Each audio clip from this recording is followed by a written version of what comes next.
सुप्रभातं छात्राः।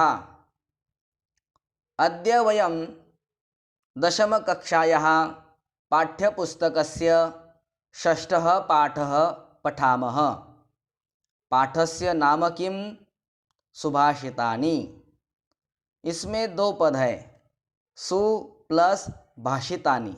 सु यह उपसर्ग है। आपको पता है संस्कृत में द्वाविंशति उपसर्ग होते, 22 उपसर्ग होते, उसमें सु यह उपसर्ग है। इस उपसर्ग का अर्थ होता है सुंदर अथवा मधुर। और भाषितानि का अर्थ क्या होगा? कहा गया वचन, मतलब सुंदर वचन।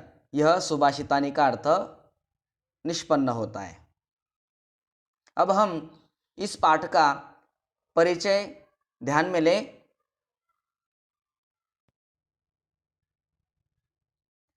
षष्ठः पाठः सुभाषितानि। संस्कृत कृतियों के जिन पद्यों या पद्यांशों में सार्वभौम सत्य को बड़े मार्मिक ढंग से प्रस्तुत किया गया है, उन पद्यों को सुभाषित कहते हैं। प्रस्तुत पाठ ऐसे 10 सुभाषितों का संग्रह है जो संस्कृत के विभिन्न ग्रंथों से संकलित है। इनमें परिश्रम का महत्व, क्रोध का दुष्प्रभाव, सभी वस्तुओं की उपादेयता और बुद्धि की विशेषता आदि विषयों पर प्रकाश डाला गया है।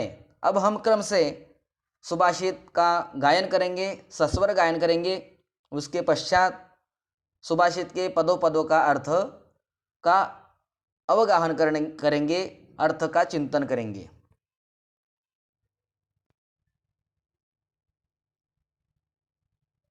आप भी मेरे साथ गाएंगे। आलस्यं हि मनुष्याणां शरीरस्थो महान् रिपुः नास्त्युद्यमसमो बन्धुः कृत्वायं नावसीदति। इस श्लोक का अर्थ देखिए। आलस्यम का अर्थ होता है आलस, मांद्यता। ही मतलब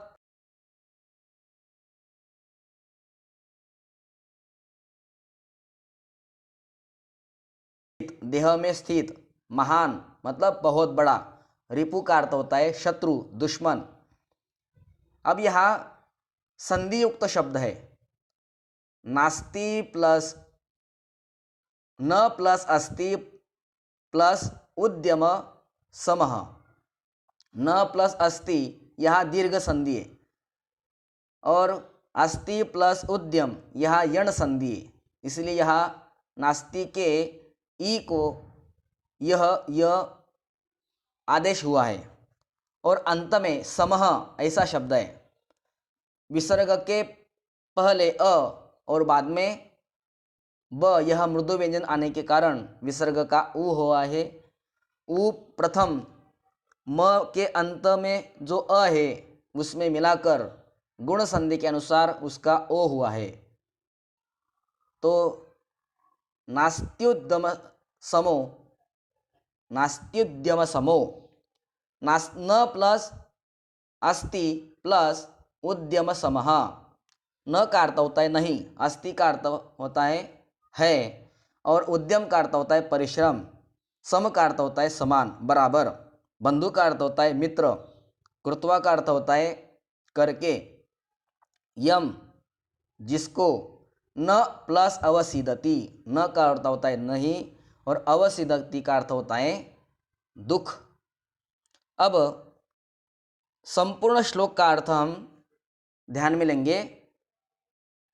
हिंदी अर्थ: आलस्य निश्चय ही मनुष्यों के शरीर में स्थित सबसे बड़ा शत्रु है, और परिश्रम के समान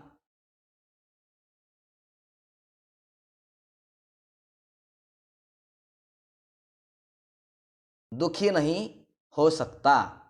अब हम द्वितीय श्लोक को सस्वर गायन करेंगे और बाद में उसके अर्थ का चिंतन करेंगे। गुणी गुणं वेत्ति न वेत्ति निर्गुणो बली बलं वेत्ति न वेत्ति निर्बलः, पिको वसन्तस्य गुणं न वायसः, करी च सिंहस्य बलं न मूषकः। गुणी इसका अर्थ होता है गुणवान व्यक्ति, गुणम गुण को, व्यक्ति जानता है, न नहीं व्यक्ति जानता है, निर्गुणो मतलब निर्बल अर्थात गुणहीन व्यक्ति। बली बली का अर्थ क्या होता है बलवान व्यक्ति, बलम बल को, व्यक्ति जानता है, न नहीं व्यक्ति जानता है, निर्बल बलहीन। पिको यह भी देखिए पिकह ऐसा शब्द है, विसर्ग के पहले अ और विसर्ग के बाद में मृदु व्यंजन आने के कारण वहाँ विसर्ग का उ हुआ है, वह उ क में स्थित अंत अ को मिलकर उसका ओ हुआ है, तो पिको मतलब कोयल। वसंतस्य वसंत ऋतु का, गुणम गुण को, न नहीं वायसः कौआ। करी करी का अर्थ होता है हाथी, च और सिंहस्य सिंह का, बलम बल को, न नहीं मूषकः चूहा। अब इस पूरे श्लोक का अर्थ ध्यान में लीजिए। जो गुणवान व्यक्ति है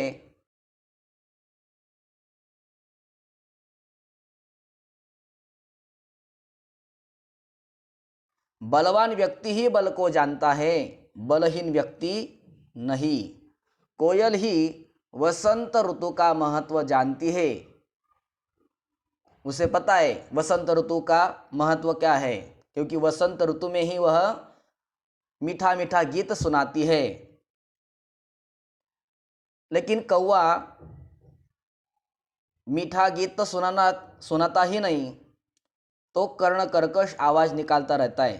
तो वसंत आए या शरद ऋतु आए या वर्षा ऋतु आए उसको कोई फर्क नहीं पड़ता, पूरे साल तक वह अपना जैसा आवाज है वैसा ही निकालता रहता है। लेकिन वसंत ऋतु आने के पश्चात कोयल उसका महत्व जानती है और वह मीठी वाणी मधुर वाणी बोलने लगती है।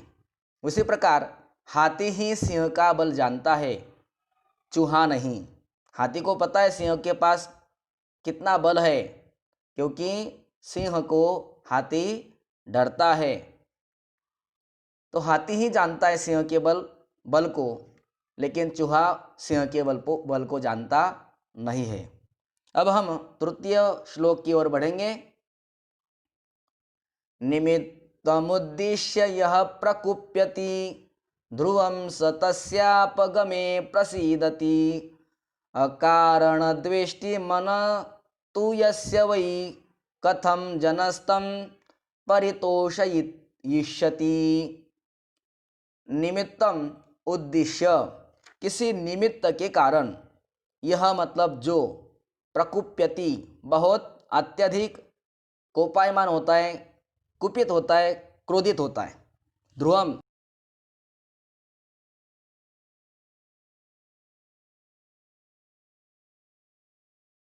प्रसिद्धति प्रसन्न होता है। अकारण द्वेष्टि बिना कारण, द्वेष्टि द्वेष करता है, मनः मन से, तू तो, यस्य जिसका, कथम कैसे किस प्रकार, जनः लोग, तम उसको, परितोषयिष्यति संतुष्ट करा सकते हैं। अब हम पूरे श्लोक का अन्वय अर्थ देखेंगे। किसी निमित्त से, किसी कारण से जो अत्यधिक क्रोध करता है, क्रोधायमान होता है, निश्चित रूप से वह कारण समाप्त हो जाने पर प्रसन्न हो जाता है। लेकिन अकारण कुछ कारण के बिना ही जिसका मन द्वेष करता है, तो किस प्रकार लोग उसको संतुष्ट करेंगे। कुछ कारण से जो क्रोध करता है, वो कारण अगर निकल जाए तो वह आदमी निश्चित ही शांत हो जाता है। लेकिन कुछ कारण के बिना ही जो अकारण किसी का द्वेष करता है, तो वह व्यक्ति कितने लोगों के समझाने पर वह संतुष्ट होगा, अर्थात संतुष्ट नहीं हो सकता। अभी अगले श्लोक की ओर बढ़ेंगे। उदीरितोऽर्थः पशूनापि गृह्यते हयाश्च नागाश्च वहन्ति बोधिताः अनुक्तमप्युहति पंडितो जनः परेंगित ज्ञान फला ही बुद्धयः। उदीरितः अर्थः मतलब कहा हुआ अर्थ, पशुना अपि पशुओं के द्वारा भी,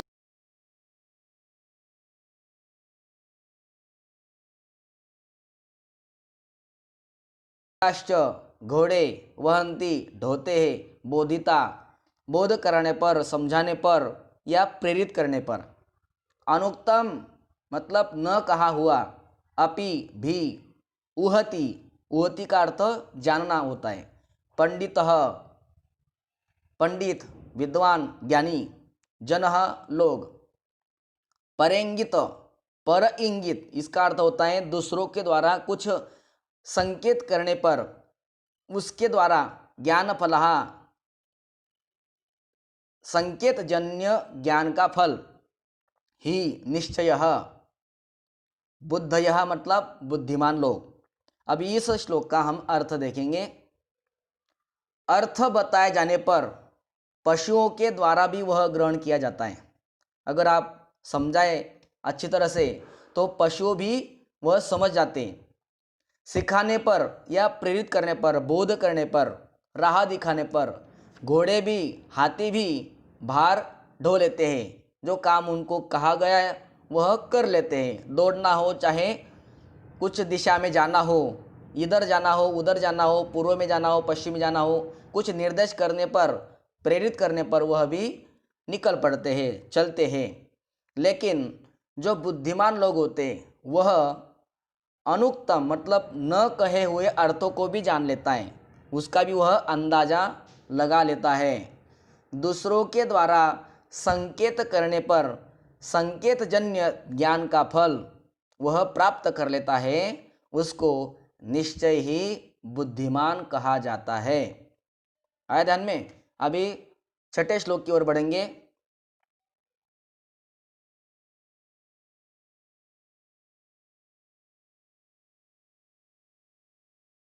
देह विनाशनाय यथा स्थितः काष्ठगतो हि वह्निः स एव वह्निर्दहते शरीरम। क्रोधो क्रोध, निश्चय ही, शत्रु मतलब दुश्मन, प्रथमो पहला नराणाम लोगों का, देह स्थितो शरीर में स्थित, शरीर में रहने वाला, देह विनाशनाय देह के विनाश के लिए, यथा स्थितः यथा मतलब जैसे, स्थितः रहता हुआ, काष्ठगत काष्ठ में, ही निश्चय ही, वह्नि आग, स वह, एव ही वह्नि आग, दहते जलाता है, शरीरम शरीर को। अब इस पूरे श्लोक का अर्थ जान लेते हैं। क्रोध निश्चय ही मनुष्यों का पहला शत्रु है, जो शरीर के विनाश के लिए शरीर में ही स्थित है। जैसे लकड़ी में स्थित रहने वाला अग्नि लकड़ी को जला डालता है, वैसे ही शरीर में स्थित क्रोध स्वरूप अग्नि शरीर को जला डालता है। इसलिए हमें क्रोध नहीं करना चाहिए। क्रोध का हमारे शरीर पर दुष्प्रभाव निर्माण होता है। अगर आप किस पर क्रोध करेंगे तो आपका शरीर कंपायमान होने लगता है, आपकी श्वासें वह गर्म होने लगती है और शीघ्रता से चलती है। और जब हम शीघ्रता से सांस लेते हैं तो उतनी हमारी उम्र कम होती है, क्योंकि भगवान ने हमें यहाँ पृथ्वी पर जन्म दिया है। तो इतने साल रहोगे, इतने वर्ष रहोगे, ऐसा इतनी हमारी आयु मर्यादा नहीं है। तो हमारी आयु मर्यादा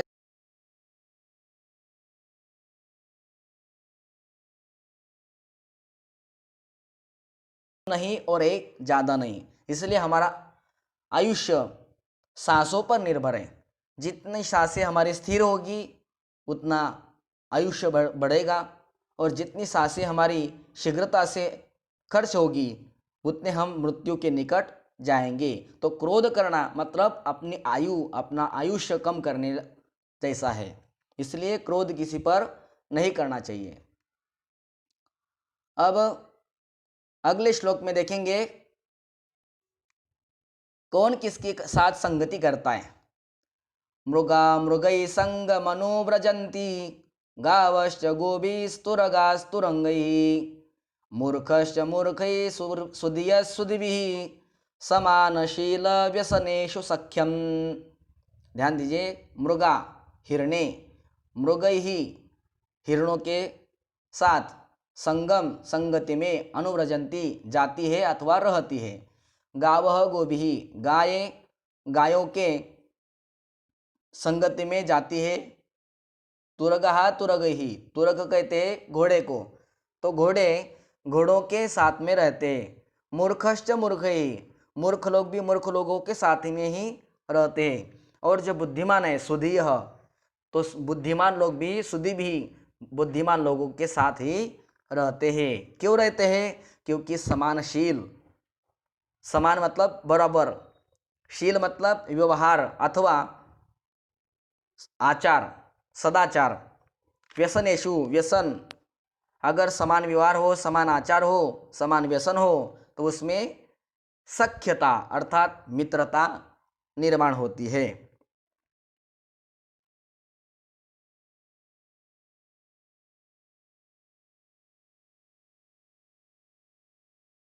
घोड़े घोड़ों के साथ रहते हैं, मूर्ख लोग मूर्खों के साथ रहते हैं, बुद्धिमान लोग बुद्धिमानों के साथ रहते हैं।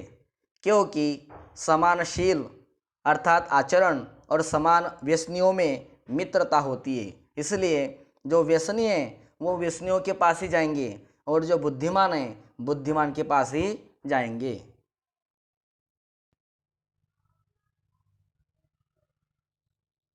सेवितव्यो महावृक्षो फलच्छाया समन्वितः यदि दैवात् फलं नास्ति छाया केन निवार्यते।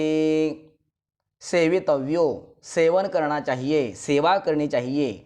यहाँ तव्यत प्रत्यय, इसका अर्थ होता है चाहिए। सेवितव्य सेवन करना चाहिए महान वृक्ष का, वृक्ष पेड़, महान वृक्ष की सेवा।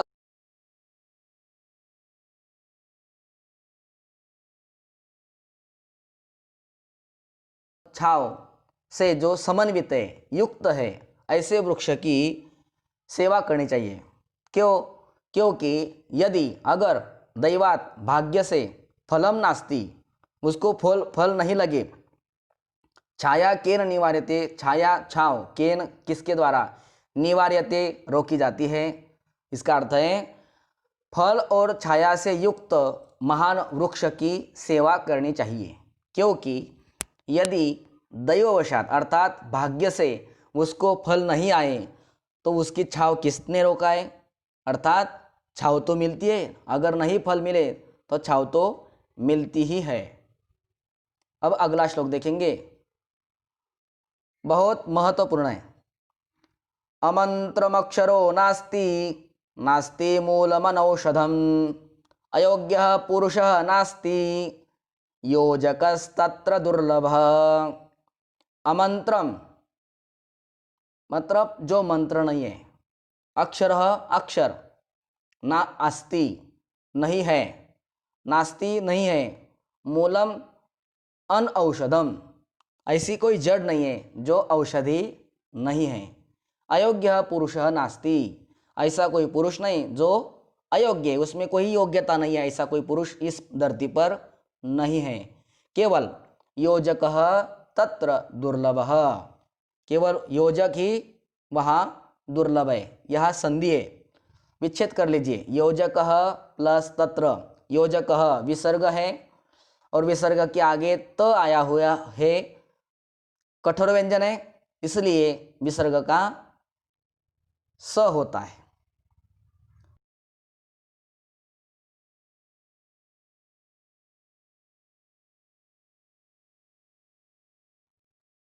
दुर्लभता से जो मिलता है उसे कहते हैं दुर्लभ।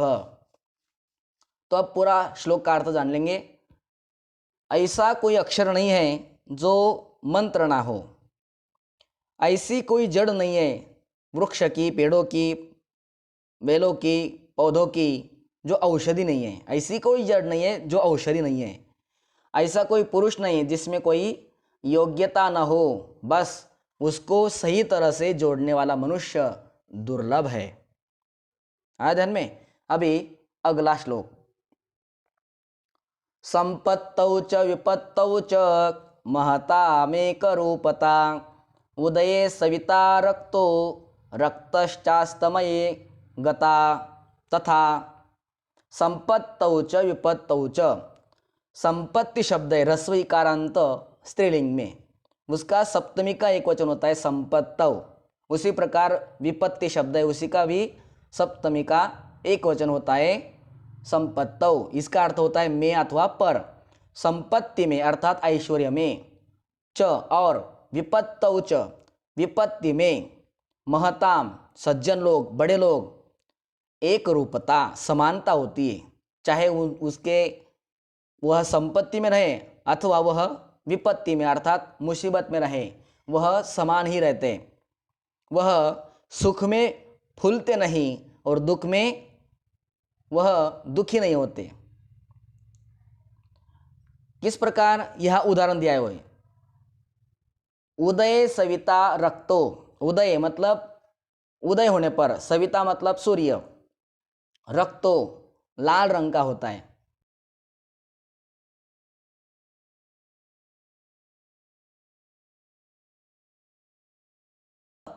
लाल ही होता है, मतलब जो सूर्य है वह उदय के समान लाल होता है और अस्त के समान भी लाल ही होता है, मतलब उसमें एक रूपता है। उसी प्रकार जो महान लोग रहते हैं वह चाहे ऐश्वर्य में हो चाहे मुसीबत में, वह हमेशा एक रूप समान रहते हैं। सम दुख सुख क्षमी, गीता में कहा है, सुख में और दुख में वह सम रहता है।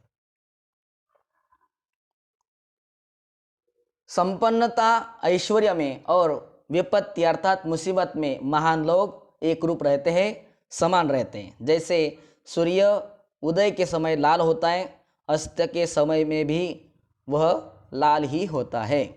अब अंतिम श्लोक का गायन करेंगे।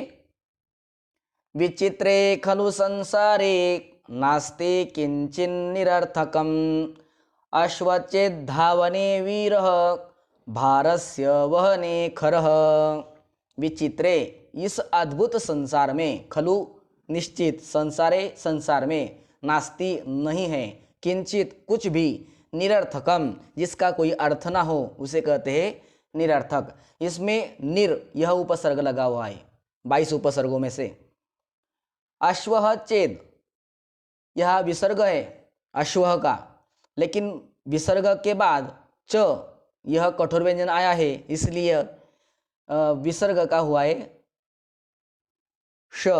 अश्वश्चेद धावने दौड़ने में, वीरः वीर है, भारस्य वहने खर भार के ढोने में, गधा।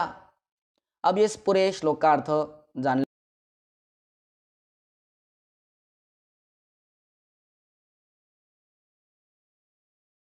दौड़ने में वीर है तो गधा भी भार ढोने में वीर है, गधा भी भार ढो सकता है।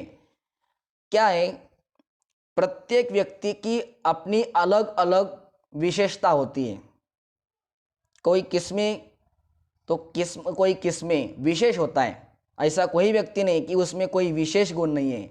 ऐसा इस भगवान ने यह संसार निर्माण किया हुआ है, यह बहुत अद्भुत है। हर एक में भगवान ने कोई ना कोई गुण दिया हुआ है, योग्यता दी हुई है। निरर्थक ऐसी कुछ भी वस्तु इस संसार में नहीं है, इसलिए हमें किसी को भी निरर्थक नहीं कहना चाहिए, अयोग्य नहीं कहना चाहिए। हर एक की विशेषता, हर एक की योग्यता अलग अलग क्षेत्रों में होती है।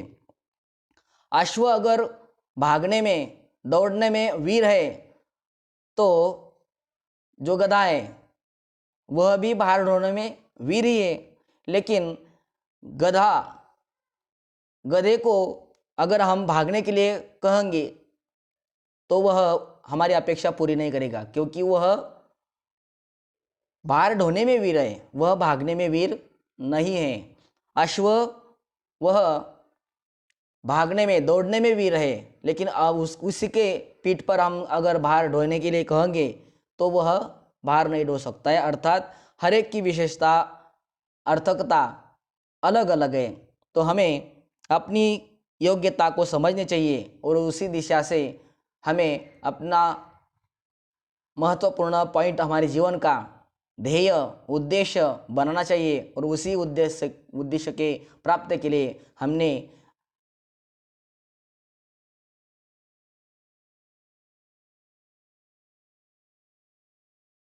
पाठ को अगर आप पसंद करते हैं तो कृपया करके संस्कृत अध्ययन इस चैनल को सब्सक्राइब करें।